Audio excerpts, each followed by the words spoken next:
My name is Millie Pickett, a 32-year-old captain in the United States Army. In the military, they teach us about honor, courage, and commitment. But they never teach you what to do when the worst battlefield is your own backyard. It was a crisp October evening in Wisconsin, at my own welcome home party after a deployment. The air should have smelled like grilled brats and reunion, but to me, it was thick with the stench of phoniness. My father, David, clapped my brother, Mark, on the shoulder and declared to our relatives, "This is my son, a man who builds empires with his own two hands." My mother, Carol, gave me a look of pity and said, just loud enough for everyone to hear, "If only little Millie could do something meaningful besides taking orders from other people." But the final gut punch came from Mark himself. He smirked. "Come on, sis, that government paycheck of yours is just fun money. Don't act like you're important." They didn't know that while they were celebrating themselves on the back of my sacrifice, an email from the bank was waiting on my phone. An email that was about to level their entire empire. If you've ever given everything to your family only to be treated with contempt, let me know where you're watching from. Hit that like button and subscribe, because this is the story of taking back my own honor. The scene was so perfectly, painfully Wisconsin that it felt like a postcard. Crisp autumn air bit at my cheeks, carrying the smoky, savory scent of bratwursts sizzling on the grill. Maple leaves, the color of fire and rust, blanketed the lawn of my childhood home. Laughter, loud and forced, echoed across the backyard. But as I stood there in my civilian clothes, which felt more foreign than my uniform ever had, I was an island. An intruder at my own party. Everyone was gathered around my brother, Mark. He was holding court, flashing a new Rolex that was just a little too yellow, a little too shiny, to be real. I knew it was a fake, just like the real estate empire he claimed to be building. My mother, Carol, drifted past me, her eyes barely making contact. "Oh, you're here," she said, her voice flat, as if she were acknowledging a piece of furniture. "Get yourself a plate of potato salad." Then, without waiting for a response, she turned back to her golden boy, her hand resting possessively on his arm. The indifference was a physical blow, sharper and more painful than a slap. In that moment, I wasn't Captain Millie Pickett, back from a grueling tour. I was just an obstacle, a shadow dimming the light shining on her perfect sun. The initial assault was subtle, a series of calculated paper cuts. My father, David, cleared his throat, tapping a beer bottle with his ring to get everyone's attention. He launched into a toast, his voice swelling with pride. "I want to talk about the American entrepreneurial spirit," he boomed, gesturing toward Mark. "The spirit of a man who isn't afraid of risk, a man who builds his own future." He paused, and his eyes slid over to me, a glint of something cold in them. "Of course," he continued, his voice dripping with implication, "not everyone has that kind of courage. Some people choose the safer path, a life of being told what to do." The words were like 1,000 tiny needles piercing my skin. Safer? I had spent the last year in places where the very air vibrated with danger, places he couldn't even find on a map. I had made life or death decisions while he was deciding which brand of fertilizer to use on the lawn. But here, in this yard, my courage was redefined as cowardice. My commitment, my service, was nothing more than a safe bet for a government paycheck. Then came the direct, brutal barrage, the one they had clearly rehearsed. My Aunt Susan, trying to be polite, asked me a simple question. "So, Millie, what's it like over there? What exactly is it you do?" Before I could even form a sentence, my father cut in with a loud, braying laugh. Her job is to jump when someone says, 'Jump!'" A ripple of laughter went through the crowd, quickly swelling into a wave of shared amusement at my expense. I felt the blood rush to my face, a hot, suffocating tide of shame. They weren't just disrespecting me, they were turning my entire identity, the honor I had worked so hard to build, into a cheap punchline. I looked at my mother, searching for a lifeline, for any sign of defense. Instead, I saw a small, tight smile of satisfaction playing on her lips. She wasn't just complicit, she was enjoying this. She was savoring my humiliation. As if on cue, Pastor John, a longtime family friend with a perpetually pious expression, ambled over. He placed a heavy hand on my shoulder, his touch feeling more like a restraint than a comfort. "Millie," he said, his voice a low, condescending hum. "The Lord teaches us to be humble. You should be happy for your brother's success. A rising tide lifts all boats, you know." He delivered the line as if he were bestowing a profound piece of wisdom, but all I heard was the sound of a nail being hammered into my coffin. He was using God to justify their cruelty, wrapping their jealousy and contempt in a holy cloth to make it righteous. The final blow came from my father. Perhaps he saw the defiance hardening in my eyes, the way my posture straightened into military rigidity. He took a step toward me, his face red with beer and anger. "Get out of here, Sergeant," he snarled, spitting my rank like it was a curse. "Nobody wants you here." That was it. The final thread holding me to this place, to this identity as their daughter, snapped. But I didn't cry. I didn't scream. My training, years of it, took over. It was a response so ingrained in me that it bypassed emotion entirely. My spine went ramrod straight. My chin lifted. I gave him a single sharp nod, the same way I would acknowledge an order from a superior officer. Then I turned on my heel and walked away. The silence I left in my wake was more powerful than any shouting match could ever be. The laughter died. The chatter stopped. I could feel every eye on my back as I walked, with measured steps, toward the gate. As I passed the dessert table, my gaze caught on the centerpiece, a sheet cake with "Welcome Home, Millie," written in cheerful blue frosting. Plunged directly through the center of my name was the cake knife, left there by Mark after he'd carved himself a piece. The frosting was smeared, the words torn apart in a single, violent gash. It was the perfect metaphor for the evening. A welcome that was never real, now utterly destroyed. I didn't look back. I got into my truck, turned the key, and pulled away from the curb, leaving the warm glow of the party behind. The cab of the truck was dark and silent, a stark contrast to the noise I had just escaped. As I drove into the Wisconsin night, the only light came from the passenger seat. It was my phone, screen lit up, displaying the notification of a single, unread email. An email that held the truth. An email that was about to become my declaration of war. I ended up in a 24-hour diner off the highway, the kind of place with cracked vinyl booths and the lingering smell of stale coffee and regret. My truck was parked outside, a dark shape against the lonely glow of the streetlights. Inside, the world was quiet. The only sound was the low hum of the fluorescent lights overhead. My coffee had gone cold in its thick ceramic mug, a bitter black pool I couldn't bring myself to drink. On the table, my phone screen was still lit, a harsh rectangle of light in the dimness. That unread email. It felt less like a message and more like a landmine I was afraid to touch. The screen's glow seemed to pull me back through time, back to the first crack in the foundation of my world. I was 16. Mark was 19, already a master of charming his way into trouble. He'd lost his entire community college tuition, money my parents had scraped together, in a poker game that went bad. I remember the tense silence in the living room when he confessed. My father's face was a mask of thunder. But his anger wasn't just for Mark, it was for the problem Mark had created, a problem that needed a solution. And the solution, as always, was me. They brought out the piggy bank. It was a heavy ceramic thing I'd had since I was a little girl, and it was nearly full. For 5 years, I'd put every dollar from babysitting and my part-time job at the grocery store into that pig. I was saving up for a real camera, a Canon Rebel, my first big dream. "Family helps family, Millie," my father said, his voice leaving no room for argument. He handed me a hammer. Tears streamed down my face as I stood over it. It felt like I was about to execute a friend. "But Dad, this is mine," I whispered. My mother waved a dismissive hand. "Don't be selfish," she chided, her voice sharp. "It's for your brother. Your money is family money anyway." With a sob, I brought the hammer down.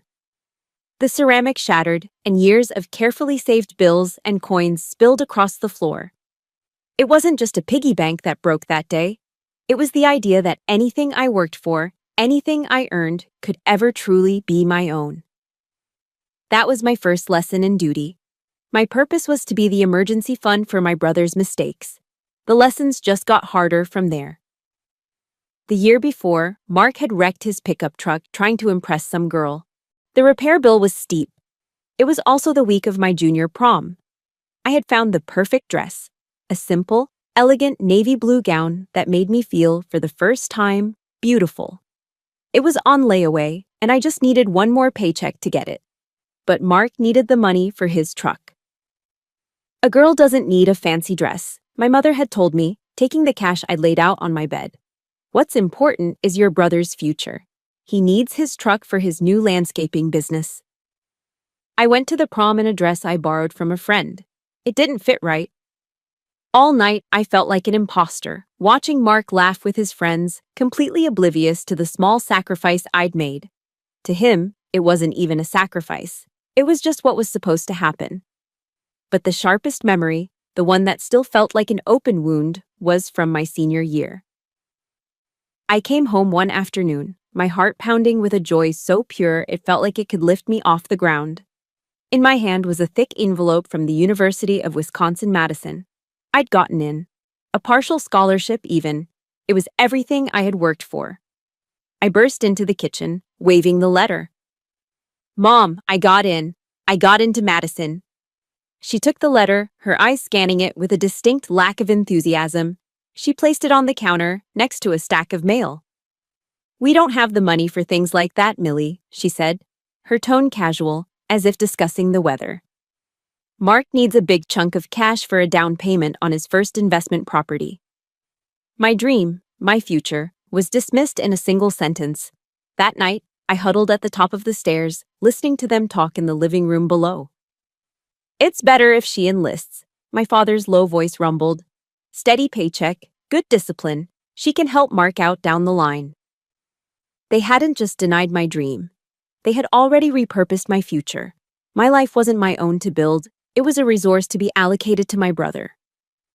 That was the moment I decided to join the Army. If I was going to live a life of service, I decided it would be for my country, not just for my brother's failing business ventures. I thought putting an ocean between us would change things. I was wrong. The draining just became long distance. I remember a call from Mark while I was deployed in Afghanistan. The connection was scratchy, his voice frantic and sobbing over the line. He was going bankrupt, he wailed. He was going to lose everything. I was sitting in a concrete bunker, the wail of an air raid siren still echoing in my ears. Fear was a constant companion, a metallic taste in the back of my throat. But his panic felt more immediate, so I did what I was trained to do. I fixed the problem. I went to the finance office and wired him almost all of my combat pay, the hazard bonus I had earned for literally putting my life on the line every single day. A week later, I was scrolling through Facebook on a precious sliver of satellite internet. And there it was, a photo posted by Mark's wife, Tara. The two of them were on a white sand beach, holding colorful drinks with little umbrellas in them. The location tag said, Cancun, Mexico. The caption read, "Celebrating a successful deal. We deserve this." The betrayal was so profound it left me breathless. I was in a war zone, sleeping with a rifle by my side, and they were using my blood money to toast their success on a beach. That scar never healed. It just got deeper. If you've ever had a sacrifice you made for family thrown back in your face, hit that like button to show some support. And in the comments below, just type the word, "I see you." Sometimes just being seen is all we need. My mind flashed to one last memory. My grandmother, Mildred, a few years before she passed. She had pulled me aside at a family Christmas gathering, her hand, wrinkled and warm, gripping mine tightly. "Millie, honey," she'd whispered, her eyes sharp and clear, "don't you let them turn your heart into an ATM." I had dismissed it then, patting her hand and telling her not to worry. She was just old, I thought, and prone to melodrama. But now her words echoed in the silence of the diner, a prophecy I'd been too blind, too bound by a misplaced sense of loyalty, to hear. I had been warned, and I hadn't listened. My gaze fell back to the phone on the table. My hand trembled as I reached for it. The past was a map, and every road led right here, to this moment, to this email. I was done running from the ghosts. I was done being their safety net. With a deep breath, I swiped the screen and opened the email from the bank. It was time to face the truth. The motel room was cheap, the kind that smells permanently of pine-scented cleaner and desperation. A single, weak lamp cast long shadows across the worn-out carpet. I sat on the edge of the lumpy bed, the glow of my phone screen painting my face in a cold, blue light. The email was open, its black and white text stark and unforgiving. The subject line was simple: personal loan notification. My eyes scanned the numbers again, hoping I had misread them. But they didn't change. A loan for $60,000 taken out in my name 3 months ago. My signature, a clumsy forged imitation of my own handwriting, was on the attached document. My heart didn't race. It just stopped. A heavy, dead weight in my chest. This wasn't just ingratitude anymore. This wasn't just taking advantage of my goodwill. This was a calculated crime. This was forgery. This was identity theft. This was the kind of betrayal that could detonate my entire career, vaporize the security clearance I had bled and sacrificed for. An icy chill crept up my spine, so cold it felt like it was freezing my bones. It wasn't the chill of fear. It was the chilling clarity of seeing my family for exactly who they were. Not flawed, not difficult, but predators. And I had been their prey. I must have fallen into a restless, dreamless sleep, because the next thing I knew, pale morning light was filtering through the thin, grimy curtains. And then my phone buzzed. It was a text. The first shot in their coordinated psychological assault had been fired. It was from my father. The message read, "You have shamed this entire family. Where is the loyalty they teach you soldiers? Or does the army only teach you how to turn your back on your own blood?" I stared at the words, a bitter laugh escaping my lips. He was using my own values, the very core of my identity, as a weapon against me. He was twisting loyalty to mean blind submission to their corruption. My fingers hadn't even finished tightening around the phone when it buzzed again. This time, it was a call from my mother. Her approach was different, softer, more insidious. "Millie, honey," she cooed, her voice thick with fake concern. "I know you're upset, but Mark, he's just struggling right now. You leaving like that has him so distraught. Please come home, sweetie. Family forgives." It was a classic textbook maneuver, one we studied in interrogation training.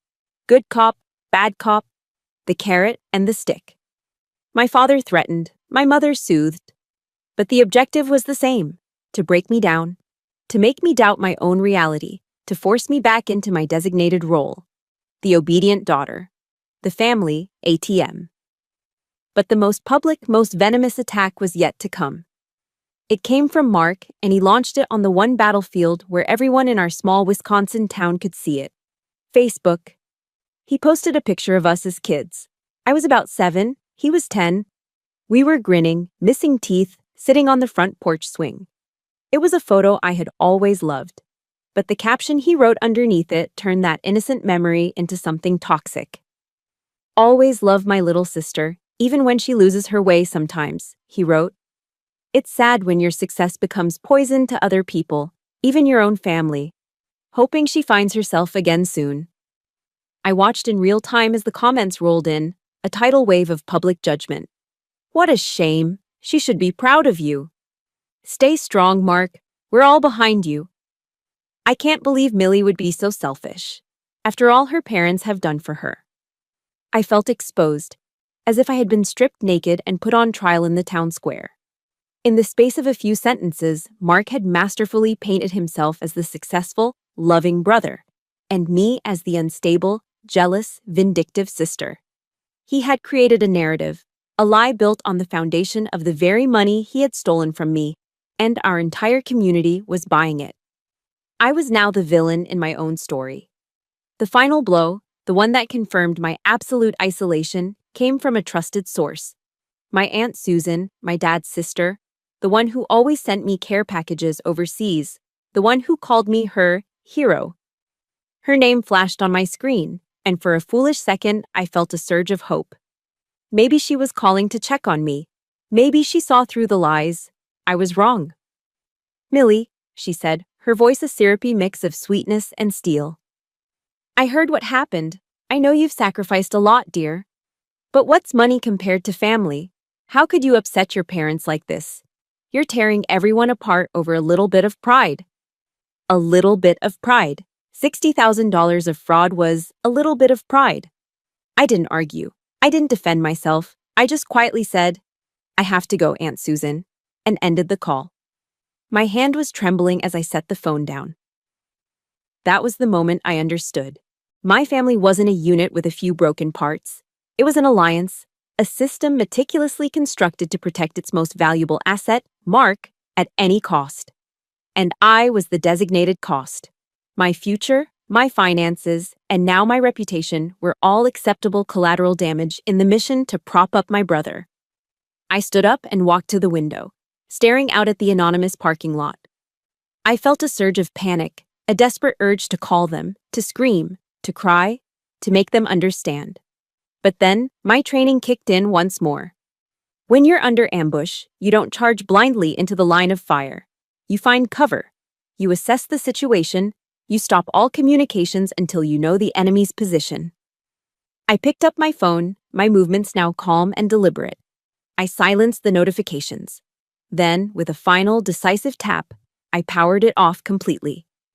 The screen went black, plunging the room into a dim, quiet stillness. Radio silence. That was the first protocol. The battle had been declared, and the first step was to take myself off their grid. For 2 days, I existed in a self-imposed exile of silence and cheap motel rooms. The radio silence was a necessary tactic, giving me the space to let the initial shockwaves of the attack subside. But isolation is a dangerous strategy if held for too long. By the third morning, the quiet had started to feel less like a shield and more like a cage. I knew I couldn't face this alone. There was only one person on the planet I could trust to understand, not just the family betrayal, but the military precision behind it. I drove for an hour, heading west through the rolling hills of Wisconsin, until I reached the small town Sarah Jenkins now called home. I pulled over on a quiet side street, my hands tight on the steering wheel, and made the call. My voice came out as a ragged whisper, hoarse from disuse. "Sarah," I said, the name itself a lifeline. "I need you." There was no hesitation on the other end. No questions, no demands for an explanation. Just the calm, steady voice of a fellow soldier. "Meet me at the daily grind in 10. I'm on my way." The click of the line ending was the most reassuring sound I had heard in days. That immediate, unquestioning response, it was the bedrock of military camaraderie. It was the unspoken promise that when one of you goes down, the other is already moving to cover you. It was everything family was supposed to be. The Daily Grind was a small, cozy coffee shop just a few blocks from the High Ground Veterans Memorial Park. The air inside smelled of roasted coffee beans and cinnamon, a warm, comforting blanket against the chill I felt in my bones. I chose a secluded booth in the back corner, neating the wall behind me.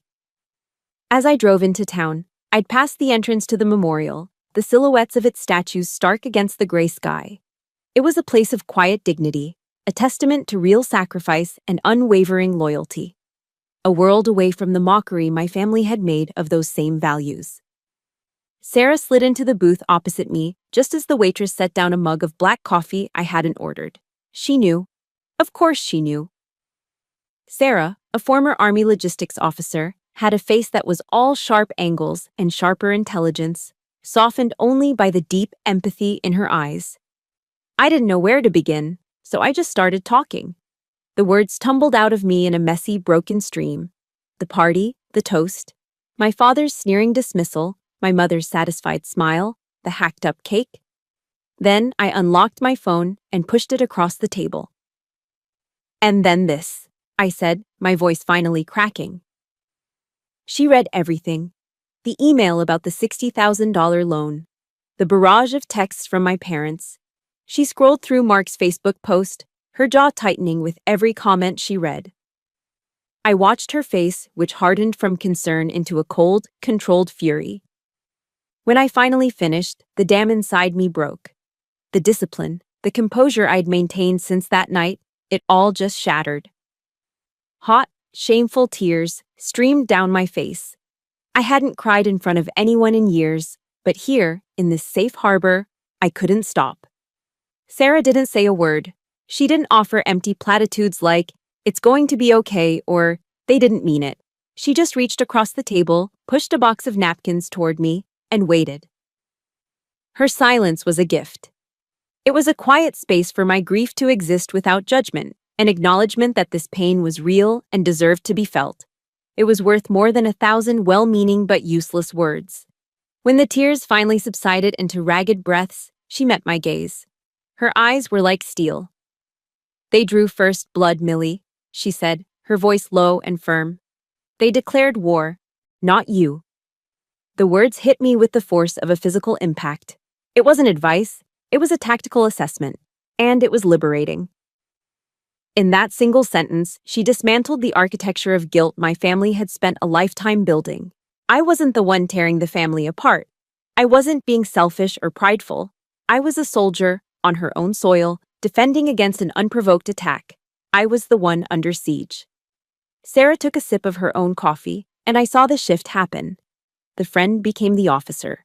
The strategist took over. "All right, Captain Pickett," she said, a faint wry smile touching her lips. It was the first time I'd smiled in days. "Let's do a situation report. The enemy has revealed their position and their tactics. We're looking at psychological warfare and a financial flanking maneuver. Their objective is to force your unconditional surrender. So, what's our counteroffensive?" Hearing her frame it that way, like a mission briefing, was like a bucket of ice water to my chaotic emotions. The panic receded, replaced by the cool, familiar focus of a soldier. She had given me back my footing. She had taken the tangled mess of hurt and betrayal and laid it out on a map.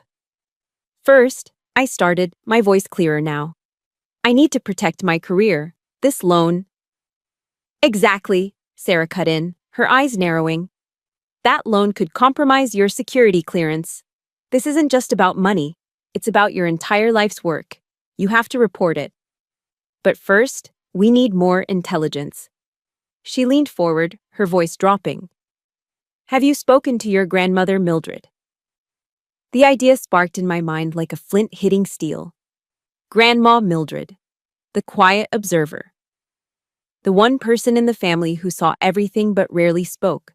Her silence a different kind than mine. One of wisdom, not of pain. "No," I said, a new energy surging through me. "Not yet."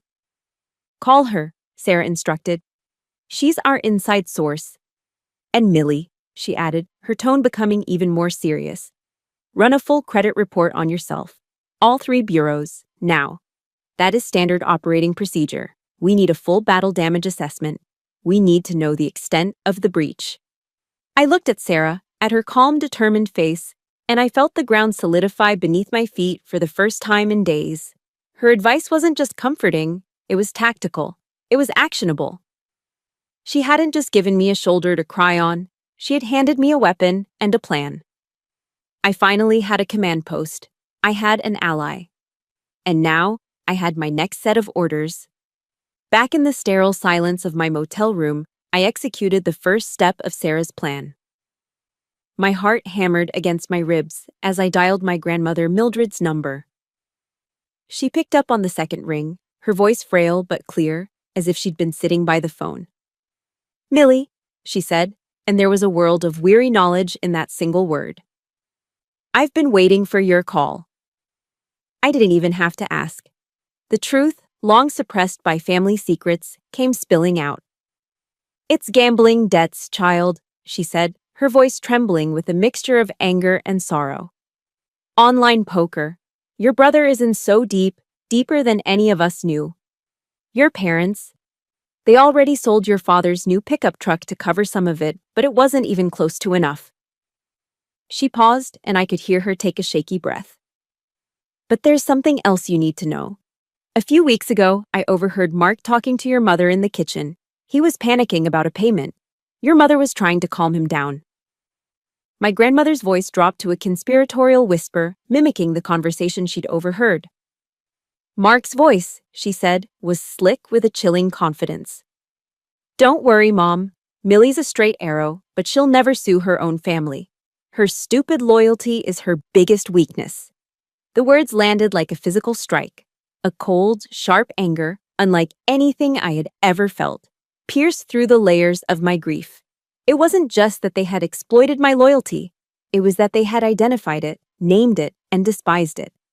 They saw my best quality as a pathetic, predictable flaw, a tool to be used against me. They hadn't just taken my money, they had taken my honor and mocked it. Immediately after hanging up, I followed Sarah's second directive. My laptop was open, my fingers flying across the keyboard as I logged into the credit reporting agency's website. My stomach was in knots. The screen loaded and a string of accounts appeared under my name. My breath caught in my throat. It was so much worse than I thought. It wasn't just the $60,000 personal loan. In the last 6 months, 3 new credit cards had been opened in my name. A Visa, a MasterCard, and American Express. All of them were maxed out. Small charges at first, gas stations, restaurants, then bigger ones. A $5,000 charge at a home improvement store. A $7,000 charge from a luxury resort in Florida. All told, the debt amounted to just over $85,000. And the mailing address for every single account, every statement, was my parents' house. This wasn't a single act of desperation. This was a system. A sophisticated, well-planned operation designed to bleed me dry in secret, all while they smiled in my face and talked about family. Then I saw it. A detail so cruel, so needlessly vicious, that it sucked the air from my lungs. I scrolled back to the personal loan, the big one. I looked at the date of origination. October 14th. The 10-year anniversary of the day I took my oath of enlistment. They had celebrated the day I dedicated my life to my country by committing a felony against me. They had marked my decade of service by strapping a concrete block of debt to my back. The sheer, calculated heartlessness of it was staggering. Any remaining flicker of sentiment I had for them, any lingering doubt, was extinguished in that moment. The pain was gone, replaced by a cold, hard resolve. The emotional part of the mission was over. Now, it was about logistics. With the methodical calm of an intelligence analyst, I began gathering my evidence. I started making calls. First to the bank that issued the loan, then to each of the 3 credit card companies. My voice was steady, professional, leaving no room for doubt. My name is Captain Millie Pickett, I stated to each customer service representative. My serial number is... I am calling because I have reason to believe I'm a victim of systematic identity theft. Using my rank wasn't a power trip, it was a strategic tool. It immediately elevated the seriousness of the call. I was no longer just a disgruntled customer, I was a federal officer reporting a crime, and it worked. The tone on the other end of the line shifted from bored indifference to serious cooperation. Yes, Captain. Of course, Captain. We will investigate this immediately, Captain. I requested digital copies of every application, every signature card, every piece of documentation associated with the fraudulent accounts. Within hours, my email inbox began to fill up with PDFs. The evidence was damning and irrefutable. My forged signature, clumsier on each new application. The online IP address for the credit card signups traced directly back to Mark's home internet service. It was all there, laid out in digital black and white. That evening, I turned my motel room into a command center. I printed everything out, the loan agreement, the credit card statements, the screenshots of Mark's Facebook post, and the sycophantic comments beneath it. My handwritten notes from the call with my grandmother. I spread the documents across the floor, arranging them like pieces of a battlefield map, identifying enemy positions and lines of attack. Each piece of paper was a round of ammunition. Each piece of evidence was a plate of body armor. My eyes fell on a book I had brought with me on deployment, now sitting on the nightstand. Extreme Ownership by Jocko Willink and Leif Babin. It was a staple among military leaders. I picked it up, its familiar weight grounding me. The core principle of the book was simple. A true leader takes absolute responsibility for everything in their world. No excuses, no blaming others. For years, I had blamed them for my pain. But I had to own my part. I had owned my silence. I had owned my blind loyalty. I had allowed my love for my family to become a liability that they had exploited without mercy. I took out a fresh manila folder and began arranging the documents inside, labeling each one with a sticky note. This was my mission file. I had owned my past weakness. Now, I would own this counteroffensive. I was no longer a panicked victim. I was Captain Millie Pickett, and I was preparing for the most important mission of my life. The drive to my parents' house was the calmest I had felt in days. The panic was gone, the grief was gone, replaced by the cold, clear focus of a soldier heading into an engagement. In the passenger seat next to me sat the manila folder, my mission file. It felt heavier than any rucksack I had ever carried. I pulled up to the curb in front of the house I grew up in. It looked exactly the same, the neatly trimmed lawn, the cheerful yellow shutters, but to me, it was no longer a home. It was a crime scene. I didn't knock. I walked straight in, the front door clicking shut behind me with a sound of finality. They were in the living room, exactly as I knew they would be. The television was blaring, the familiar drone of a Green Bay Packers game filling the air. It was a perfect picture of suburban tranquility, a lie painted over a foundation of deceit. My father, David, was slouched in his recliner, a can of beer sweating in his hand. Mark was sprawled on the couch, scrolling through his phone. My mother, Carol, was arranging coasters on the end tables. They were completely at ease, secure in their little kingdom, utterly oblivious to the storm that had just walked through their door. My father's head snapped up. His face already flushed from the game and the beer, darkened with irritation. "What the hell are you doing back here?" he grumbled. Mark looked up from his phone and let out a low, mocking chuckle. My mother just sighed, a long, theatrical sound of pure annoyance.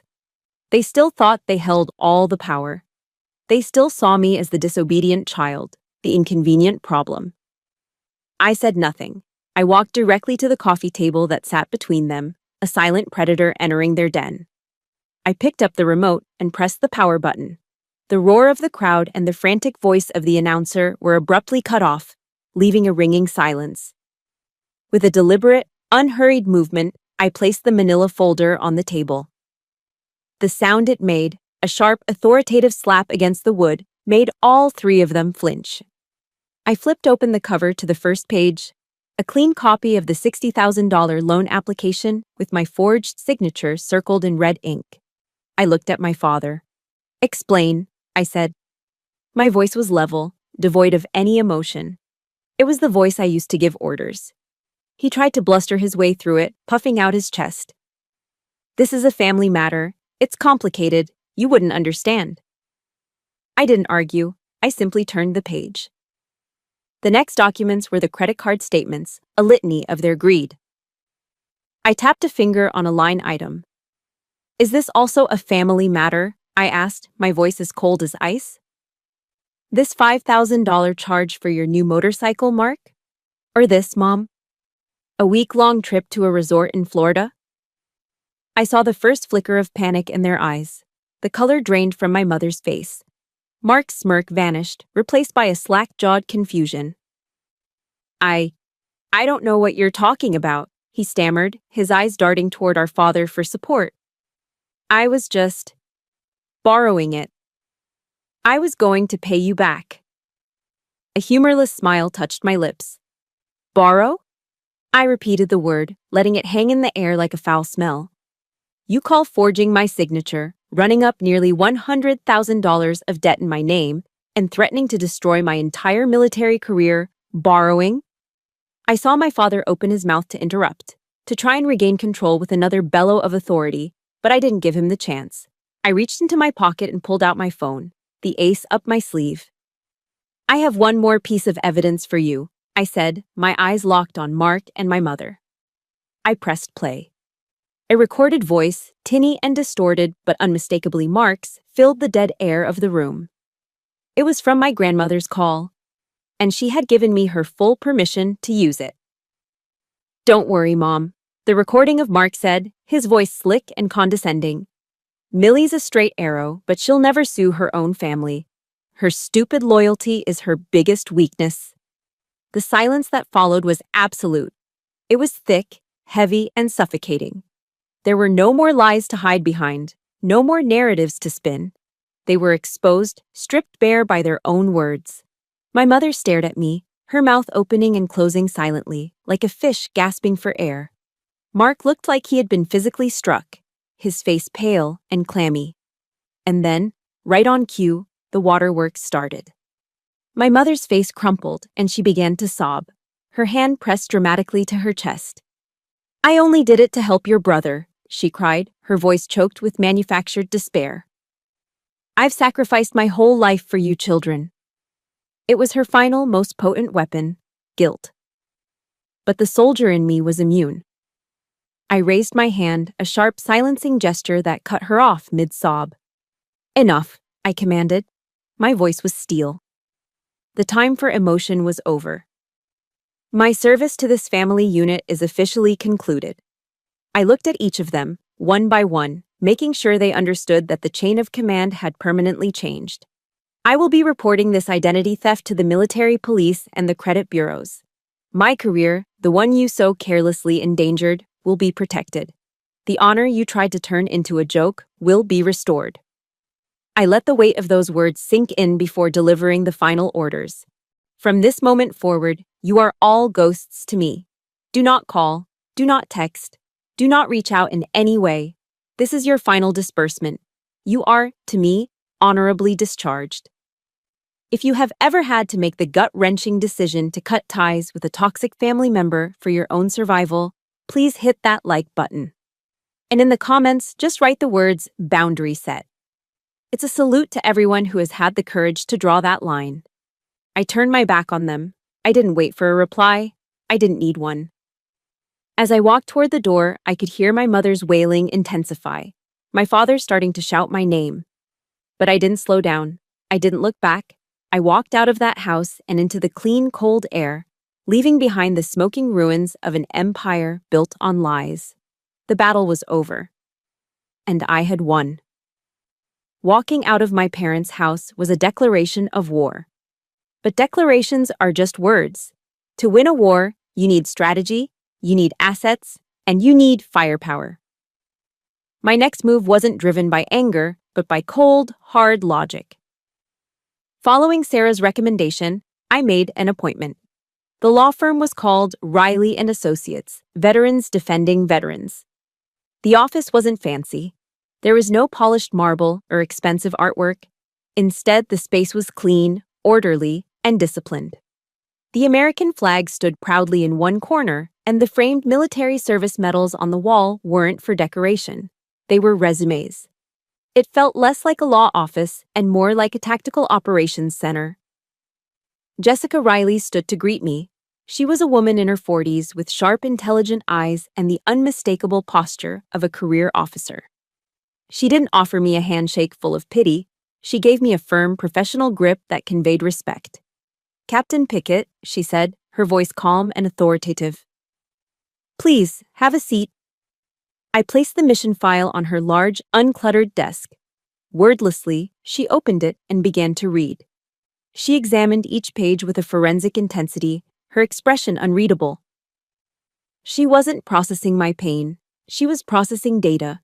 She took in the forged loan documents, the maxed-out credit card statements, the screenshots of Mark's Facebook smear campaign, and my notes from the call with my grandmother. When she finally looked up, her eyes were like polished steel. "Excellent work, Captain," she said, respectfully correcting the rank my father had used as an insult. "You've conducted a thorough intelligence-gathering operation. Now, let's plan the engagement." She turned in her chair and gestured to a large whiteboard on the wall. She uncapped a black marker and, with swift, efficient strokes, began to outline a plan of attack. "We will proceed with a three-pronged strategy," she announced, her voice crisp. She drew 3 arrows on the board. Prong 1, defensive maneuvers. She wrote the words in clean block letters. First thing tomorrow, we file official identity theft reports with all three major credit bureaus: Equifax, Experian, and TransUnion. We put a freeze on your credit. Simultaneously, I will contact the Criminal Investigation Division, the CID. We need to get ahead of this to protect your security clearance. We are building a firewall around your career, effective immediately. My shoulders, which I hadn't realized were tense, began to relax. Prong 2. The counter-offensive. She drew the second arrow. I will draft a formal demand letter to be delivered to your parents and your brother. It will state the facts of the case in no uncertain terms. It will demand full acknowledgement of the fraud and a comprehensive repayment plan for the $85,000 to be initiated within 30 days. If they fail to comply, they will be facing a civil lawsuit that will expose every detail of this in a public court. She paused, capping the marker. We are giving them one chance to surrender with a shred of dignity, she explained, her eyes meeting mine. But we are fully prepared for a protracted conflict. And prong 3? I asked. A grim smile touched her lips as she drew the final arrow. Reserve firepower. If they refuse to cooperate, the civil suit is just the beginning. We will take this entire file to the district attorney's office and push for criminal prosecution. Forgery, wire fraud, identity theft. These are felonies, Captain. We have them dead to rights. As I sat there, watching her lay out the strategy, I felt a profound sense of relief. The immense, crushing weight I had been carrying alone was suddenly shared. It was no longer just my fight. I had a commanding officer. During our consultation, she paused and asked me a question that was as direct as a bullet. Captain, this pattern of financial abuse seems to have been going on for years. Why did you wait until now to act? The question wasn't an accusation. It was a genuine inquiry. It forced me to look inward, to face the uncomfortable truth. I took a breath. Because, ma'am, I answered, my voice quiet but steady. For my entire life, I confused loyalty with blindness. It was a confession, an acknowledgement of my role in my own long-standing suffering. Admitting it out loud felt like lancing a wound, painful but necessary for it to finally heal. Jessica Riley nodded slowly, a deep understanding in her eyes. In the Army, we fight for our country, she said. In here, we fight for the truth. Your mission now is to protect yourself. Let me handle the rest. A few days later, her demand letter, delivered by certified mail, landed like a bomb in my parents' quiet suburban world. As expected, my father was the first to react. He called my phone, his number one I hadn't yet blocked. His voice wasn't booming this time. It was a low, menacing growl, laced with a desperate attempt at intimidation. Millie, do you have any idea what you're doing? You are destroying this family, he hissed. Do you know what this kind of stress will do to your mother? Do you really want to be the one who sends your own brother to prison? He was pulling the last arrow from his quiver. The guilt trip. He was trying to make this my fault, to make me the aggressor. But Ms. Riley had prepared me for this exact tactic. I didn't do this, Dad, I said calmly, my voice a flat line. You all did. I'm just cleaning up the mess. Any further communication will need to go through my lawyer. And I hung up. I felt the last chord of their psychological control snap. His weapon was useless now. Throughout this period of intense stress, my real unit, my chosen family, formed a protective circle around me. Sarah called me every single day, never asking for updates on the case, but always asking the same important question. How are you doing today, Mills? My grandmother Mildred, unable to visit, sent me a package. Inside was a tin of her famous homemade chocolate chip cookies and a small handwritten note on a piece of floral stationery. All it said was, I am so proud of you. I held that note in my hand, the simple words a more powerful validation than any medal I'd ever earned. These small acts of unwavering support were the fuel that kept me going. My unit was small, but it was fiercely loyal. I was a soldier in a new kind of war, but for the first time, I knew I wasn't fighting it alone. The 30 days stipulated in Jessica Riley's demand letter came and went with nothing but defiant silence from my family. As Ms. Riley had predicted, they were banking on the hope that I wouldn't go through with it. They were wrong. The next step was mediation, a final chance to resolve this before it became a full-blown public lawsuit. The mediation took place in a sterile conference room in a neutral office building downtown. The air was thick with a tension you could almost taste. On one side of the polished mahogany table sat Ms. Riley and me. We were calm, organized, our copies of the mission file stacked neatly in front of us. On the other side sat David, Carol, and Mark. They looked agitated, shifting uncomfortably in their expensive chairs. Next to them sat their lawyer, a man named Henderson. He was an older, small-town attorney who looked like he was more accustomed to handling property disputes than federal felonies. He exuded a misplaced, folksy confidence, as if he could smooth this all over with a few well-worn platitudes. He was completely out of his depth, and he didn't even know it yet. Mr. Henderson cleared his throat and began, his voice oozing a patronizing charm. "Well," he started, beaming at us, "I'm glad we could all come together today. Family is the most important thing we have, and sometimes wires get crossed. There are misunderstandings. I'm confident we can resolve this little disagreement and get the Pickett family back on the right track." Ms. Riley let him finish, her face a perfect, unreadable mask of professional calm. She didn't even blink. When the room fell silent, she leaned forward slightly. "Mr. Henderson," she said, her voice quiet but cutting through the tension like a scalpel. "We are not here to discuss family philosophy. We are here to address a case of financial fraud totaling $85,000.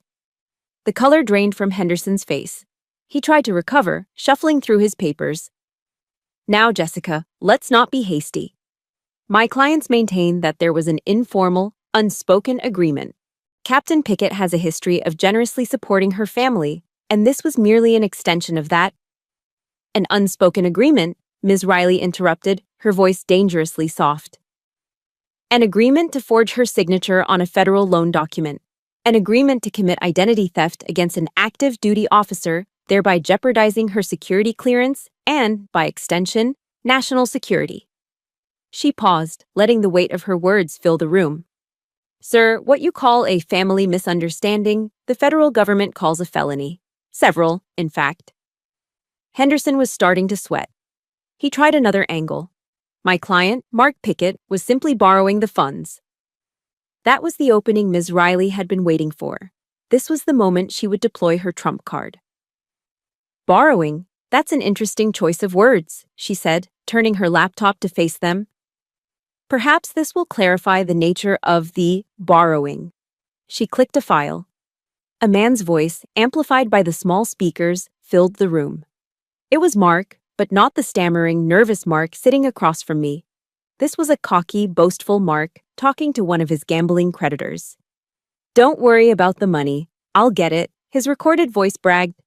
"My little sister in the army, she's got a fat savings account, and she trusts me completely. It's like taking candy from a baby." The recording, which Sarah's friend in cybersecurity had legally recovered from a cloud server, was the kill shot. I watched Mark's face. The blood drained from it so fast he looked like a ghost. His jaw hung open, a silent gasp of disbelief. Mr. Henderson just stared at the laptop, his folksy confidence completely evaporated, leaving behind the stunned expression of a man who had just realized he'd brought a pocket knife to a gunfight. The wall of their denial crumbled into dust. With the recording as leverage, Ms. Riley began a surgical cross-examination, her questions sharp and relentless. "Mr. Pickett," she said to Mark, "is that your voice on the recording?" He could only nod, unable to speak. "Did you or did you not sign your sister's name on these loan and credit card applications?" He swallowed hard, his eyes darting around the room for an escape that wasn't there. "Yes," he whispered, the admission barely audible. She turned to my father. "Mr. Pickett, were you aware that your son had significant gambling debts when these fraudulent accounts were opened?" My father, the blustering patriarch, seemed to shrink in his chair. I knew he was in some trouble, he mumbled, his voice a pathetic shadow of its usual roar. Then my mother did something predictable, yet shocking. In a final, desperate attempt to save her son, she threw herself on the grenade. "It was me," she cried, her voice cracking. "It was all my idea. I set it all up. Mark didn't want to do it. Don't blame him. I'm just an old, worried mother trying to help her son. It was a pathetic, transparent lie, a final act of manipulation. She hoped they wouldn't prosecute a weak old woman. But her confession only made it worse. It confirmed what we already knew. This wasn't just Mark's crime. It was an organized family conspiracy. The fight was over. Ms. Riley pushed a stack of papers to the center of the table. "These are our terms," she stated, her voice leaving no room for negotiation. "They are final." She laid them out, one by one. 1. The Pickett family would sell their home and any other necessary assets to repay the full $85,000 to Millie within 60 days. 2. Mark would sign a legally binding confession of guilt, detailing the fraud. 3. They would all sign a permanent no-contact order, legally barring them from ever contacting Millie again. The alternative, Ms. Riley concluded, her voice as cold as a winter morning, is that this entire file, including that recording, goes directly to the district attorney's office and the CID. You will face a criminal trial. Faced with the undeniable threat of prison, their resistance shattered. Mr. Henderson, looking utterly defeated, could only advise them to sign. I watched, my heart a steady rhythmic drum in my chest, as they picked up the pen one by one. My father's hand trembled. Mark wouldn't look at me. My mother's tears were real now. Hot tears of defeat. Not of manipulation. They signed away their house. They signed away their power. They signed themselves out of my life forever. I didn't feel the triumphant joy I had expected. There was no elation, no explosive sense of victory. There was only a quiet, profound, and ice-cold relief. The mission was complete. The war was over. I had won. Victory isn't loud. It doesn't always come with a ticker-tape parade or a triumphant soundtrack. Sometimes it arrives quietly in the form of an email notification on a Tuesday morning. Exactly 58 days after the mediation, my phone chimed. It was an alert from my bank. A deposit had been made into my account. The number was $85,000. I stared at the screen, not with a surge of joy, but with a heavy, profound sense of finality. It wasn't a prize, it was a reimbursement for damages. It was the closing entry in a ledger that had been unbalanced for far too long. The ripples of that day in the conference room spread slowly but surely through our small town. The first visible sign was the for sale sign that appeared on the front lawn of my childhood home, its bold red letters a public declaration of their defeat. Then, the whispers started. Mark's so-called real estate empire, a house of cards built on my credit and his lies, collapsed spectacularly when his other creditors, no longer held off by the promise of my money, came to collect. The local newspaper, the Wisconsin Valley Chronicle, ran a small article in the business section. It announced that Pickett Properties, LLC had filed for Chapter 7 bankruptcy. The article was short, professional, and devastating, laying bare the truth Mark had spent years trying to conceal. Justice, I learned, wasn't a clap of thunder. It was the quiet, inevitable consequence of a lifetime of bad choices. One afternoon, I found myself driving down my old street, almost on autopilot. The for sale sign was gone, replaced by a sold banner. A new family was already moving in. A young couple, unloading boxes from a U-Haul, their kids chasing a ball on the lawn. I saw the sticker on the back of their minivan, an insignia for a unit at Fort McCoy. A young military family. And flying from the porch, where our tattered decorative flag used to hang, was a brand new, crisp American flag, waving proudly in the autumn breeze. It felt symbolic, like a changing of the guard. The house was no longer a monument to my pain. It was a home again, a place of new beginnings, not just for them, but for me. A week later, a letter arrived at my new apartment. The handwriting on the envelope was my mother's, a familiar looping script that made my heart give a single, painful twinge. I opened it in my quiet, sunlit living room, a space that was entirely my own, a sanctuary I had fought for. The letter was a masterpiece of emotional manipulation. It was a symphony of self-pity and blame-shifting, with no a single note of apology. She wrote of the humiliation of moving into a cramped two-bedroom rental apartment, of my father's bleak silence, of Mark's bad luck and broken spirit. She reminisced about my childhood, the time I fell off my bike, and she kissed my scraped knee, the Christmases spent by the fire. As if these curated memories could somehow erase the decades of calculated neglect and abuse. She ended the letter with a final, desperate plea wrapped in a cliché.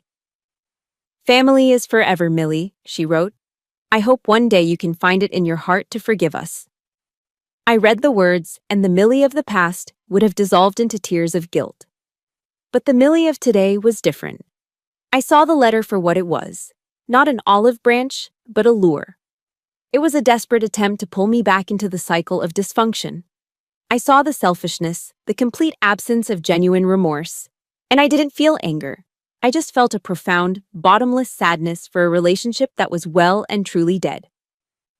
I stood up, walked over to the small paper shredder in my home office, and fed the letter into the slot.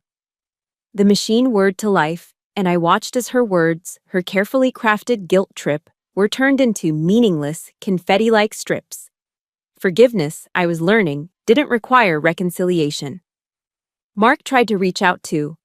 He left a voicemail, his voice stripped of all its usual arrogance, now thin and pleading. "Millie, sis, I'm sorry, okay? I was wrong. I messed up. But you can't just let me go down like this. I'm your brother. You're my sister." I listened to the message, my head tilted. And for the first time, I heard him clearly. It wasn't remorse in his voice. It was the raw terror of a parasite that had just been severed from its host. He wasn't sorry for what he did. He was terrified of the consequences. I didn't call back. I simply opened my phone's settings, found their numbers, Mark, my father, my mother, and pressed block. The small confirmation pop-up on the screen felt like the sound of a cell door locking, setting me free. In the midst of these aftershocks, an unexpected light appeared. It was a text message from my cousin, Shane. He'd been a silent, peripheral figure at all those family gatherings, never participating in the ridicule, but never stopping it either. His text was simple. "Millie, just read about Mark's bankruptcy. I wanted to say I'm sorry for not speaking up." We all knew what he was like, what was really going on, but nobody had the guts to say anything. "You were so brave. Just wanted you to know that." That message was a balm on a wound I didn't even know was still open. It was a quiet confirmation from inside the family wall that I wasn't crazy. My truth was the truth. That night, I was reading a book by the psychologist Brené Brown, and a sentence seemed to leap off the page and sear itself into my mind. "Clear is kind. Unclear is unkind." It resonated so deeply. For years, my family had operated in the fog of the unclear. Unspoken expectations, passive aggression, blurred boundaries. My decision to confront them, to hire a lawyer, to set a hard, unbreakable boundary. It felt harsh at the time. But I realize now it was the kindest thing I could have possibly done. It was kind to myself, because it gave me peace, and in a strange way, it was kind to them. It forced them finally to face the reality of their own actions, free from the fog of my stupid loyalty. It was a kindness they would never appreciate, but that didn't matter. It was the truth. 1 year later, I stood in the living room of my own apartment, watching the early morning sun stream through the large windows, casting golden patterns on the hardwood floor. The air was still, filled with the scent of brewing coffee and a profound, unshakable peace. It wasn't a large apartment, but it was mine. Bought with my own money, filled with my own furniture, and overflowing with a quiet that was earned, not given. There were no family photos on my walls. The smiling, posed images of the Picketts had been replaced by frames holding different kinds of memories. There was a picture of Sarah and me, laughing, covered in mud after a charity obstacle course. There were photos of my unit overseas, brothers and sisters in arms. A bond forged in dust and fire. There were snapshots from my travels, moments of beauty and solitude from around the world. My phone, resting on the kitchen counter, no longer felt like an explosive device. It no longer buzzed with angry accusations or wheedling demands. Now, it only chimed with texts from Sarah asking if I wanted to grab coffee, or updates from my army buddies. This was it. This was the life I had fought for. This was my new normal. The $85,000 sat in my bank account for a month, untouched. I couldn't bring myself to spend it. It felt tainted, a monument to my pain. So, I decided to do what soldiers do. I would turn the enemy's weapon into an asset for my own mission. I called Jessica Riley.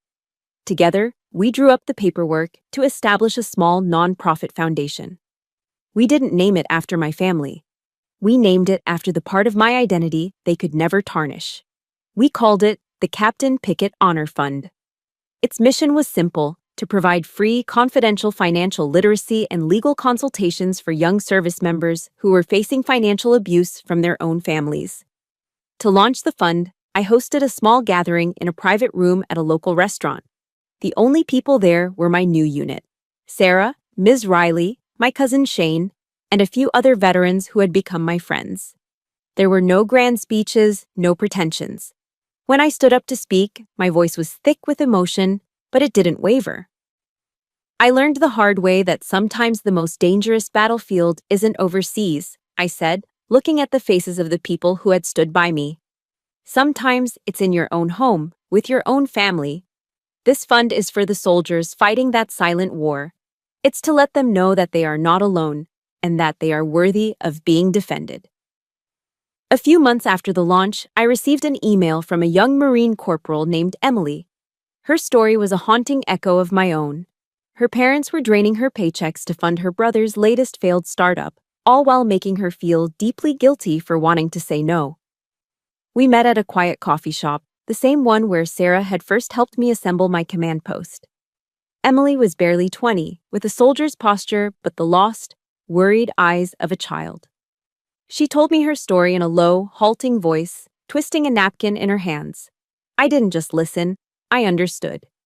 I saw my own reflection in her struggle, in her misplaced sense of duty. When she finished, I didn't offer her a list of instructions. I offered her a piece of my own hard-won truth. I told her my story, not with bitterness or anger, but with the calm perspective of a survivor who had mapped the terrain. You aren't betraying your family when you set a boundary, Corporal, I told her gently. You are teaching them how to respect you, and more importantly, you are respecting yourself. She looked at me, her eyes filled with tears. But the guilt? It feels like I'm breaking a sacred rule. They're my family. I know, I said, my voice soft. We take an oath to uphold certain values. We know them by heart. I leaned in, making sure she heard every word. Honor, courage, commitment. Those values apply to protecting yourself too. Your honor is worth defending. Having the courage to say no is a battlefield victory. And your primary commitment must be to your own well-being, because a soldier who is broken at home cannot be effective in the field. You are worthy of being defended. The last time I saw her, she was walking into Ms. Riley's office, a folder of her own tucked under her arm, her back just a little straighter. The final scene of my old life, and the first of my new one, took place where it began to turn around. I was walking through the High Ground Veterans Memorial Park, the same place I'd passed on my way to meet Sarah over a year ago. The Wisconsin autumn wind was crisp, rustling the leaves. I no longer felt a heavy weight when I thought of the past. The anger had faded, leaving behind the quiet wisdom of a healed scar. The memories were no longer active combat zones. They were just part of the map of my journey. I had taken the core values that had been twisted and used against me, and I had redefined them. Honor was no longer about blind obedience. It was about being true to my own integrity. Courage was no longer just about facing enemy fire. It was about having the strength to defend my own boundaries, even against the people I was supposed to love. And commitment was no longer a one-way street of sacrifice. It was a fierce dedication to the peaceful, purposeful life I was now building with my own two hands. Captain Millie Pickett had completed her final and most difficult tour of duty. She had been honorably discharged from a toxic family unit, and she had promoted herself to commander-in-chief of her own life. Thank you for walking this path with me. My war at home is over, but I know that for many of you, the battle might just be beginning. If my story has proven anything, I hope it's this. Your peace is worth fighting for, and your boundaries are worth defending. You are not disloyal for demanding respect. You are your own command. For more stories about reclaiming your power and finding your voice, please hit subscribe. And if this story resonated with you, or if you know someone who needs to be reminded of their own strength, please share it. You never know whose life you might change.